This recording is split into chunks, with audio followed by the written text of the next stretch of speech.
સતપુણા ગામ વિસ્તારમાં ડ્રેનેજની સમસ્યાથી સ્થાનિકો ત્રાહિમામ પોકારી રહ્યા છે। દુર્ગંધ મારતા પાણીમાંથી જવા માટે લોકો મજબૂર બન્યા છે। પુણા વિસ્તારમાં સ્થાનિકોના કહેવા પ્રમાણે અહીં છેલ્લા કેટલાક મહિનાથી દૂષિત પાણી વચ્ચે સ્થાનિકો રહી રહ્યા છે। રસ્તા પર દુર્ગંધ મારતા દૂષિત પાણીને પગલે રોજકાળો ફાટી નીકળે તેવો ભય છે। લોકો આ વાત કહીને થાક્યા પણ મહાનગરપાલિકાના અધિકારીઓના પેટનું પાણી પણ હલી નથી રહ્યું। પુણા વિસ્તારમાં અતિ દુર્ગંધ મારતા પાણીના કારણે લોકો માંદગીમાં સપડાય તેવી ભીતિ સતાવી રહી છે। વારંવાર ઉદ્ભવતી સમસ્યાને પગલે સ્થાનિક લોકોએ અનોખો વિરોધ નોંધાવ્યો હતો। આ સાથે સ્થાનિક નગરસેવકો સામે પણ રોષ વ્યક્ત કર્યો હતો। પાલિકા અધિકારીઓએ ધાબા પર વરસાદી પાણી ભરાય તો દંડ ફટકારે છે, જ્યારે ડ્રેનેજના અતિ દુર્ગંધ મારતા પાણી ઉભરાતા પાલિકાના આંખ આડા કાન કરી રહી છે।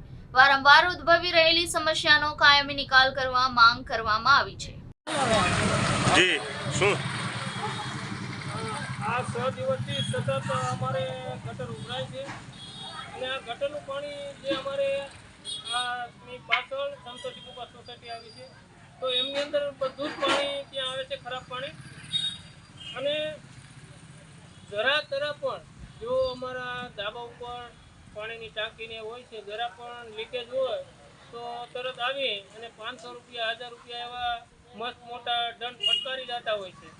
અને આ પાણી સતત 6 દિવસથી ગંદુ જાય છે તો આની અંદર મેલેરિયા છે, એવા ઘણા બધા પ્રકારના રોગો થાય તો બાળકોની દશા શું થાય? કારણ કે બાળકોને ભણવા જવા માટે આ રોડેથી જ નીકળવું પડતું। તમે કોઈને રજૂઆત કરી છે આ બાબતે?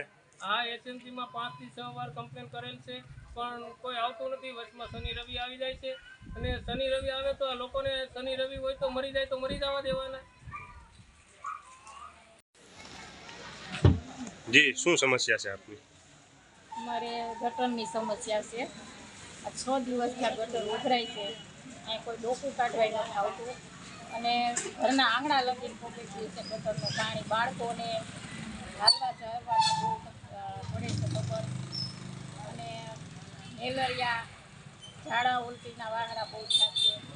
અને મને એવું લાગે છે કે જ્યારે મુખ્યમંત્રી હતા ત્યારે બહેનોને એમ કીધું હતું જ્યારે જરૂર પડે ત્યારે તમે ટપાલ લખજો। આજે મારી બહેનોને જરૂર છે તો કેમ નથી આવતા એમ। તો આજે અમને એવું લાગે છે કે મુખ્યમંત્રીનો જન્મદિવસ છે તો આ એની અમને ભેટ આપી હોય એવું લાગે છે।